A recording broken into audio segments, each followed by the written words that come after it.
Hello, and welcome to Cahnmann's Current Event Roundtable. Today we have a very, very special guest, and I'm very excited about this particular guest because when I was a little girl, his grandfather was my president, and he is Clifton Truman Daniel, and he's the son of Margaret Truman and Clifton Daniel. We have to remember we have a father too, not just Margaret Truman. And Clifton has wrote a wonderful book, and it's possibly, it may be a little hard to get right now, but hopefully it'll become a very famous novel again.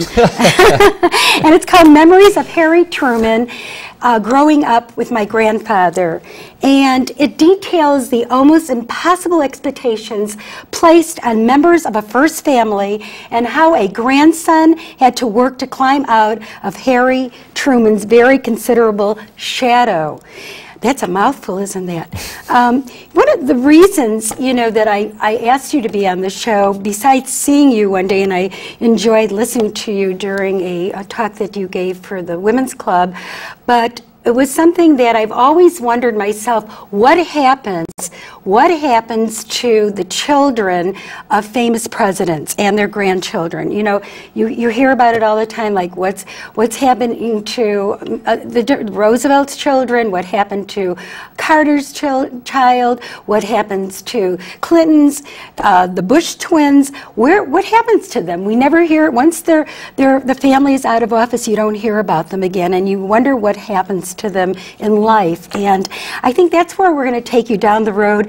We're going to talk a little bit about, of course, we're going to be talking about your grandfather, Harry Truman, because he was, I'm sure he was the example for you to live up by, but it must have been a very difficult one too, living in your grandfather's legacy and trying to measure up to it. What was that like growing up as the grandson of Harry Truman? When I was very young, I never gave any thought to it. In fact, I didn't know what he had been. I didn't know he'd been President of the United States until I was 6 years old.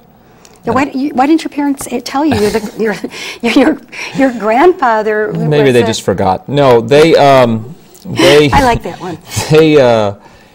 My mother loved to tell this story. I found out in first grade. I went to class one morning and somebody walked up to me in school and said, "Wasn't your grandfather President of the United States?" And I looked at them and said, "I don't know. I'll go home and ask." And I went home that afternoon and my mother was sitting in the living room reading, and I walked in the door and I dropped my briefcase and I walked up to her and I said, "Mom, did you know that Grandpa Truman had been President of the United States?" And she kind of rolled her eyes and looked at me and she said, "Yes, but just remember something. Any little boy's grandfather can be president. Don't let it go to your head." So they had not told me in an effort to keep our lives as normal as possible. But was your life as normal as possible? In many ways, yes, but it wasn't.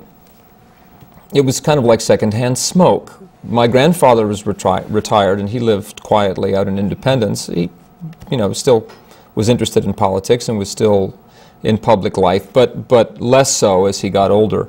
But my parents themselves were kind of high-powered individuals. My father was the managing editor of the New York Times, and my mother was eventually a mystery writer. At the time that they were married, she was a television and radio personality, so she had a high-profile career. So I had not just Grandpa to contend with and his legacy, but my parents as well.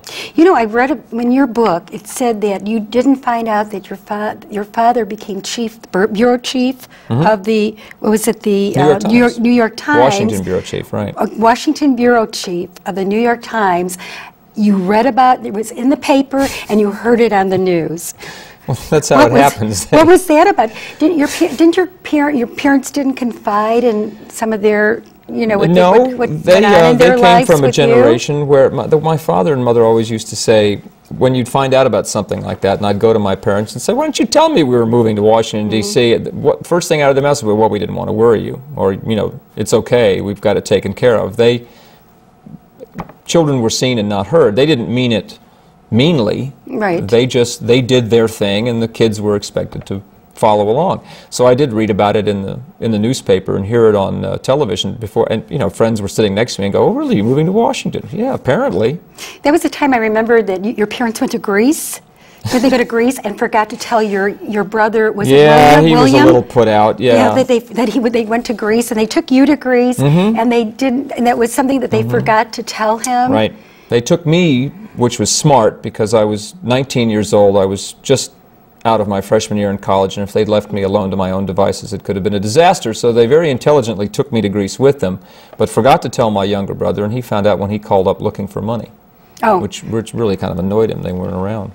So were they not around much in your life? Who raised you? I mean, no, because I was just curious because I know that your grandmother she lived in Independence, right? And your grandfather he was the president. Was she living? They weren't living in the White House, were they? No. They were living in the Blair House, right? For 3.5 years out of the 4 years of his second term. The White House, the interior of the White House was falling apart. Okay, but your mother, I know, accompanied your grandfather a lot because there was a lot of pictures that I noticed that did, if there's any pictures, you could show some of the pictures at this point. There's your mother and your dad, right. And there's your grandfather holding you, and right. your That's grandmother. on a vacation to Bermuda when I was 3 and William was 1. Okay, but I know your mother, Margaret, used to accompany your grandfather a lot. Who was taking care of you kids? Did you have a nanny, or who did you have? Nannies. Nannies? A lady from an early age, a lady named Miss Nutzman. Okay, and so she kind of raised you? Yeah. And, you know, what was going on when you say you needed to talk to your mom, and you wanted to talk to her about something, and she wasn't around. Who did you talk to? To Miss Nutzman, to the nanny. The nanny. And this is when we were very young. Miss Nutzman was around, I think, until I was 10, 11 years old. So I was very used to having her around, but my parents weren't gone all the time. My mother had engagements. She had to leave town and go on television, radio, whatever she was doing.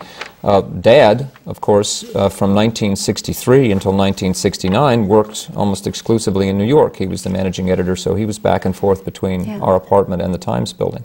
So who helped you with your homework? Who was there for you when you needed some, you know, how parents do. They have, you know, nowadays, and I know you're a parent, you have 2 children. Correct? 3 children. Oh, 3 children. Oh my goodness, the third one snuck up on me. Snuck up on us too. A third one. I mean, there's you know, going to their Little League games and going to all kinds of things that children have nowadays. Who went to yours? I mean, if you wanted to play ball or you wanted to do something, who accompanied you? Dad and Mom were not sports enthusiasts. We played sports exclusively through school, and they came to games. But we played, you know, we played after school with the coaches in Central Park in New York. As far as helping me with my homework, I can only imagine that it must have been Dad most of the time, because when I got to a newspaper to go to work for the first time 20 or 25 years ago, I found out that I knew how to write a newspaper story without really knowing that I knew. So I had, very fortunate that I had the editor of the New York Times correcting my English. Turned out to be a good thing.